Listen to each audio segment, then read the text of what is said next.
Hello everyone, it's Nat here, aka the Wolf of Watertown, and today I've got a very good subject for you guys. So you're on your financial journey and you're wondering to yourself, hey, should I pay off debt or should I start investing now? So after pondering this idea and thinking about it for a while, doing some research, I decided to make a video about it. But it's important to note at first, if you do not have your emergency reserves set up, you should not be considering either of the above. The reason for this is that if you were to experience a real emergency and you had to go into debt in order to pay for this emergency, this will set you back on your financial journey. Before diving deeper into this topic, there's one disclaimer that I want to make. Paying off debt is guaranteed, but getting returns on your investment is not. And what I mean by this is that if you pay off debt, you are guaranteed that your net worth will increase because you owe less than you actually have.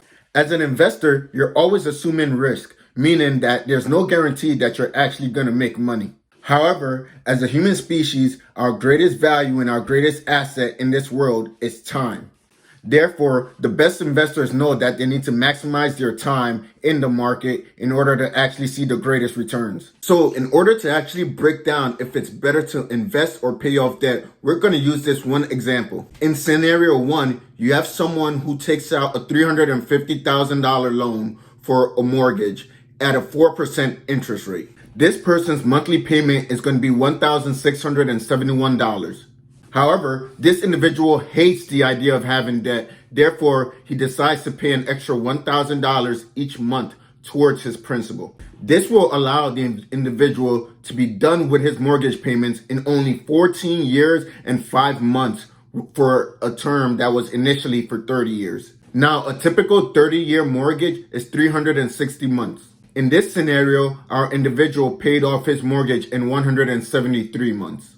So now that this individual is done paying off their debt, they choose to invest. So we're going to take the $1,671 that they were making as payment towards their mortgage each month, and we're going to add the extra $1,000 that they were paying on the principal. So now this individual has $2,671 to invest into the S&P 500 every single month. This allows them to invest for the next 15 years and 7 months. Or 187 months. In this scenario, the individual will receive a total investment of $1,203,916 at the end of 30 years. Now, when they paid off their mortgage in just under 15 years, we're going to look at how much they actually paid in interest. This individual would have paid $110,799 in interest. So now we're going to take how much they've made throughout their 15-year investment and subtract it from how much they paid in their interest rate from the mortgage. So we're going to take the $1.2 million and subtract the $110,000 from it. So at the end of 30 years, we see that this individual just has just short of $1.1 million invested and saved. Now let's look at scenario two. This individual also takes out a 30-year mortgage that's worth $350,000 at a 4% interest rate. This individual is going to choose to only contribute the minimum to his mortgage payment, which is $1,671. And then they're going to take the extra $1,000 they have each month and invest it in the S&P 500 instead of putting it towards their principal on the mortgage. Now, it should be noted that the S&P 500 will either be up or down. You can never really predict the market, but on average, according to Investopedia, the market is typically at a 10% rate of return. So in this scenario, over the 30 years, this individual is going to be paying $1,671 each month towards their mortgage, and they're going to be investing $1,000 each month into the S&P 500. At the end of the 30 years or 360 months, this individual will have just over $2.1 million in investments alone. But wait, they were also making payments on a mortgage for 30 years. So how much did they actually pay in interest throughout that 30-year loan period? In those 30 years, this individual would have paid $251,544 in interest alone. Now, this is substantially higher than what the individual in scenario one paid in interest. But let's actually see. So we subtracted $251,000 from the 2.1 million that this individual has in total investments. And we find that this individual has just over $1.9 million in total investments. The exact number is $1,919,456. Ladies and gentlemen, at the end of 30 years, the individual in scenario 2 is almost at double the net worth of the individual in scenario 1. Between the two, there is a difference of $826,339.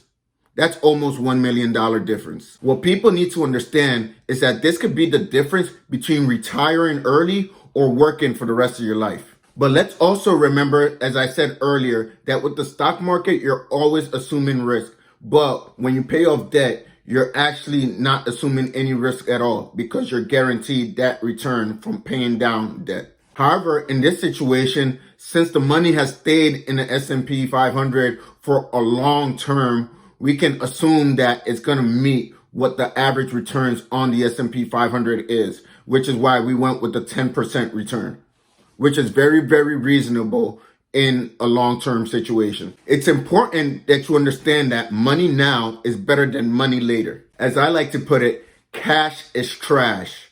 You want to make sure you have your emergency reserves set in place and then flush out those individual accounts and put your money into real assets, the stock market, real estate, whatever choice you want to make. One of the greatest factors in this scenario that we haven't touched upon yet is inflation within those 30 years. So while you hold a 30-year fixed rate on that mortgage, you're paying the same amount each month towards the principal of that mortgage. However, every single year, your dollars are losing value. So essentially what you're doing is you're paying back the loan with dollars that are worth less than the dollars were worth when you first purchased the home. In a world where inflation was at 4%, the dollar would be worth half its value in 18 years. However, inflation is currently at an all-time high of 8.5%, which means the dollar is losing value even more rapidly than ever seen before. That's why I highly encourage everyone, set up your emergency reserve, as I've talked about plenty times, pay off your high interest rate debt. For example, anything that is consumer debt is bad debt. So I would just get rid of that. Then I would take all the money I have in my checking savings accounts, money that's just sitting around because you're a saver, just saving, and that's what you've been taught to do your whole life. I would take that and invest it in real assets where you can at least roll the dice and know that you will get a better return than having your money sit in your bank account and just lose money. So all in all, I believe that you should invest rather than pay off debt. It's different for everybody, but now you have the information needed to make the best informed decision for yourself. Hope this video was very helpful. As always, don't forget to subscribe and like and share this video with someone if you think it'd be helpful to them as well. See you next week.